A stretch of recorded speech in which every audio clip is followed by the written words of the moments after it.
क्या आप जानते हैं कि भारत की ही नहीं बल्कि पूरे एशिया की सबसे अमीर बिजनेस वुमेन कौन है? जी हां, हम बात कर रहे हैं रोशनी नादर मल्होत्रा की, जो अब भारत की तीसरी सबसे अमीर व्यक्ति बन चुकी हैं। उनकी नेटवर्थ में अचानक आए इस बड़े उछाल की वजह क्या है? आखिर कैसे वो बिजनेस की दुनिया में इतना बड़ा मुकाम हासिल कर पाई? चलिए जानते हैं इस वीडियो में। रोशनी नादर कौन है? HCL टेक्नोलॉजी के फाउंडर और भारतीय IT इंडस्ट्री के दिग्गज शिव नादर की बेटी हैं। उन्होंने साल 2020 में HCL टेक्नोलॉजी की चेयरपर्सन की जिम्मेदारी संभाली, जिससे वो देश की सबसे बड़ी IT कंपनियों में से एक की कमान संभालने वाली पहली महिला बनी। रोशनी नादर ने अपनी काबिलियत और नेतृत्व क्षमता से HCL टेक्नोलॉजी को नई ऊंचाइयों तक पहुंचाया। अरबपतियों की लिस्ट में वो लगातार ऊंचे स्थान पर बनी हुई हैं और अब उन्होंने एक नया रिकॉर्ड बना दिया है।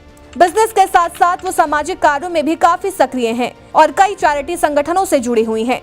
उनकी लीडरशिप और बिजनेस विजन ने उन्हें ग्लोबल स्टेज पर भी पहचान दिलाई है। पिता से मिला अरबों का गिफ्ट। उत्तराधिकारी योजना के तहत HCL के फाउंडर शिव नादर ने अपनी 47% हिस्सेदारी अपनी बेटी रोशनी नादर मल्होत्रा को गिफ्ट कर दी। इस हिस्सेदारी ट्रांसफर के बाद रोशनी HCL टेक्नोलॉजी और HCL इन्फोसिस्टम की सबसे बड़ी शेयर होल्डर बन गई। अब उनके पास कुल 57% से ज्यादा की हिस्सेदारी है, जिससे उनकी नेटवर्थ में जबरदस्त उछाल आया। इस फैसले के बाद वो न केवल HCL की सबसे प्रभावशाली हस्ती बनी, बल्कि भारतीय बिजनेस जगत में भी उनकी स्थिति और मजबूत हो गई। शिव नादर का ये कदम भारतीय कॉर्पोरेट सेक्टर के सबसे बड़े उत्तराधिकार बदलावों में एक नया माना जाता है। ये सिर्फ एक पारिवारिक सौदा नहीं था, बल्कि एक ऐसी रणनीति थी जिससे HCL टेक्नोलॉजी को स्थिरता और दीर्घकालिक नेतृत्व मिले। एशिया की सबसे अमीर बिजनेस वुमेन। रिपोर्ट्स के अनुसार इस हिस्सेदारी ट्रांसफर के बाद रोशनी नादर मल्होत्रा एशिया की सबसे अमीर बिजनेस वुमेन बन गई। वो अब पूरी दुनिया की टॉप 5 सबसे अमीर महिलाओं की लिस्ट में शामिल हो चुकी हैं। उनकी नेटवर्थ अब भारत के दिग्गज बिजनेसमैन अजीम प्रेमजी से भी ज्यादा हो गई है। HCL टेक्नोलॉजी की मार्केट वैल्यू में भी जबरदस्त इजाफा हुआ, जिससे उनकी व्यक्तिगत संपत्ति और बढ़ गई। उन्हें अब सिर्फ भारत ही नहीं बल्कि वैश्विक स्तर पर भी सबसे प्रभावशाली बिजनेस लीडर्स में गिना जाता है।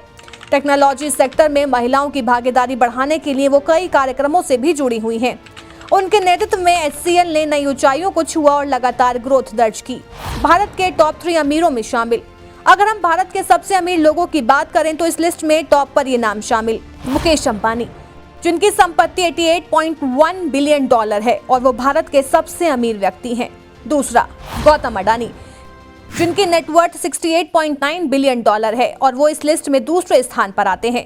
रोशनी नादर मल्होत्रा, जो अब इस लिस्ट में तीसरे स्थान पर आ गई हैं, जिससे वो भारत की सबसे अमीर महिला भी बन गई हैं। ये पहली बार है जब किसी भारतीय महिला ने देश के टॉप 3 अरबपतियों की लिस्ट में जगह बनाई। उनकी संपत्ति में ये बढ़ोतरी भारतीय कॉर्पोरेट सेक्टर के लिए भी एक ऐतिहासिक घटना मानी जा रही है। HCL टेक्नोलॉजी की ग्रोथ और उनके नेतृत्व में लिए गए फैसलों का इसमें बड़ा योगदान है। शिक्षा और करियर। रोशनी नादर मल्होत्रा ने नॉर्थ वेस्टर्न यूनिवर्सिटी से कम्युनिकेशन में ग्रेजुएशन की है और केलॉग स्कूल ऑफ मैनेजमेंट से MBA की है। बिजनेस में आने से पहले वो मीडिया इंडस्ट्री में भी काम कर चुकी हैं और पत्रकारिता में गहरी रुचि रखती थी। हालांकि बाद में उन्होंने पारिवारिक बिजनेस को आगे बढ़ाने का फैसला किया और खुद को एक मजबूत लीडर के रूप में स्थापित किया। वो न सिर्फ एक सफल बिजनेस वुमेन है, बल्कि कई सामाजिक कार्यों से भी जुड़ी हुई हैं। उन्होंने शिव नादर फाउंडेशन के तहत कई शैक्षिक और परोपकारी पहलें चलाई हैं, जो शिक्षा के क्षेत्र में बड़ा बदलाव ला रही हैं। उनकी पहल से हजारों छात्रों को स्कॉलरशिप और उच्च शिक्षा के अवसर मिले हैं।